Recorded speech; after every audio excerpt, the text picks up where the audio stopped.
Ndugu zangu katika imani ya Kiislamu, tumekuja hapa kama tulivyowaambia au kama nilivyotangulia kusema, kuna mambo matatu makubwa yanakwenda kufanyika katika viwanja hivi kuanzia jioni ya leo.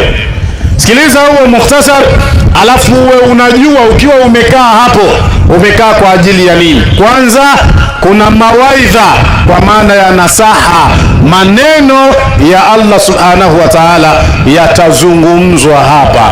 Nafsi zetu zitaoshwa, zitatakaswa, zitakumbushwa, zitaondolewa kutu kwa maneno ya Allah, alimradi mpaka mkutano huu unakwenda kumalizika, kila mmoja moyo wake utakuwa umetakasika, moyo wake umekaa sawa sawa. Lakini jambo la pili ambalo linakwenda kufanyika hapa ni dua. Dua ndiyo silaha kwa muumini wa Kiislamu, na haya ni mapambano rasmi ambayo yameratibiwa tangu katika Baraza Kuu la Waislamu Tanzania.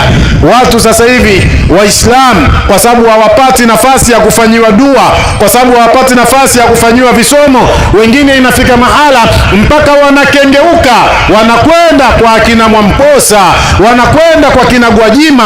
Waislamu wanaritabishwa, Waislamu wanakufurishwa, Waislamu wanatolewa katika njia ya sawasawa, na hawapati kile wanachotaka, kwa maana ya kupona, kwa maana ya nafuu, kwa maana ya salama, haiko pamoja na wao. Kwa nini? Kwa sababu kinachofanyika ni ulaghai, ni uongo, na hakuna katika hao wanaowaita na kwenda kuwaombea mwenye Mungu anayesikia na anayeweza kutoa majawabu yakaenda kutatua matatizo ya wanadamu au matatizo ya Waislamu wanaokwenda kushiriki katika majambo hayo. Lakini katika Uislamu yupo Allah ambaye amechukua ahadi, mwenyewe anasema, a'udhu billahi minash shaitani rrajim, idha sa'alaka ibadi anni fa inni karibun ujibu da'wata da'i idha da'ani falyastajibu li walyu'minu bi.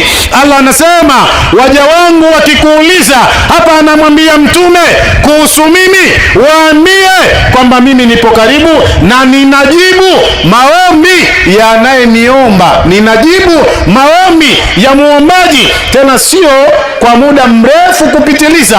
Anasema anajibu maombi ya muombaji wakati anapomuomba, yani pale pale unapoomba Allah anajibu. Athari ya majibu yako ndio utaisubiri, kama ni miezi miwili, mitatu, minne, lakini Allah anasikia kila unapoomba na majibu yako yameandaliwa, yako tayari pale pale unapoomba. Lakini akaweka sharti. Sharti ni nini?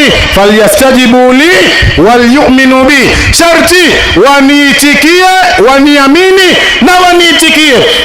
Kumwamini maana yake mpaka tunakuja kumuomba Allah tunaamini kwamba Allah yupo na anasikia, na kumuitikia ndio kuyafanya majambo yake, ibada zake alizotuamrisha na mambo mfano hayo. Kwa hivyo hapa tunakwenda katika dua na tutafanya dua, na uzuri wa bahati kijana anayetangulia kwetu mbele katika kutuongoza kwenye dua ni kijana ambaye amesifika na masala haya ya dua, na tuna mara nyingi tunapata ijaba na kabuli katika dua ambazo amekuwa akiziongoza na kuzisimamia. Kwa hivyo ni jambo la neema kwa watu wa sifa. Mimi nikuombeni tusiwe wezi wa fadhila tukakosa shukurani. Kila mmoja wetu alau tumshukuru Allah kwa ajili ya ujio wa ugeni huu, alau tuseme alhamdulillah rabbil alamin. Sema alhamdulillah. Sijasikia sauti, sema tena alhamdulillah. Ongeza sauti, sema alhamdulillah. Ndio leo tunapata watu wa namna hii, mfano wa Maulaya Adnan. Unapata mtu wa namna hii, kwa nini usimshukuru Mwenyezi Mungu kwamba sasa umepata eneo zuri, umepata nafasi nzuri, umekutana na mtu sahihi, na utakaa naye pamoja mkimuelekea Allah subhanahu wa ta'ala katika viwanja hivi kumuomba Allah. Kwa hakika ni jambo la kushukuru. Jambo la tatu, hapa tunatakiwa tufanye ibada, na ibada tunazofanya tunatakiwa tuwe na afya iliyokamilika, afya njema. Maana yake pia kutakuwa kuna ufumbuzi unaokwenda kufumbua matatizo ya wanadamu katika eneo la afya zao. Almuradi tunaye mtume, tunao wanazuoni wameelekeza maarifa mbalimbali, kunako miti maarifa mbalimbali, kunako wanyama maarifa mbalimbali, kunako samaki maarifa mbalimbali, kunako ndege, na kama wametuambia kwamba kutoka katika hivyo, pengine kutoka katika wadudu, pengine kutoka katika miti na vinginevyo, kuna vitu ambavyo tukivitumia tunakwenda kupata afya iliyokuwa njema, basi hapa pia patatolewa faida ya namna hiyo, na watu wataenda kuanza kutengeneza afya zao na watapata nguvu imara katika kuhangaikia maisha yao na katika kufanya ibada za Mwenyezi Mungu. Tuseme inshallah. Sema tena inshallah. Lakini huu mwaka unaisha, mwisho wa mwaka inafahamika mabalaa mazito, na kila mmoja analalama.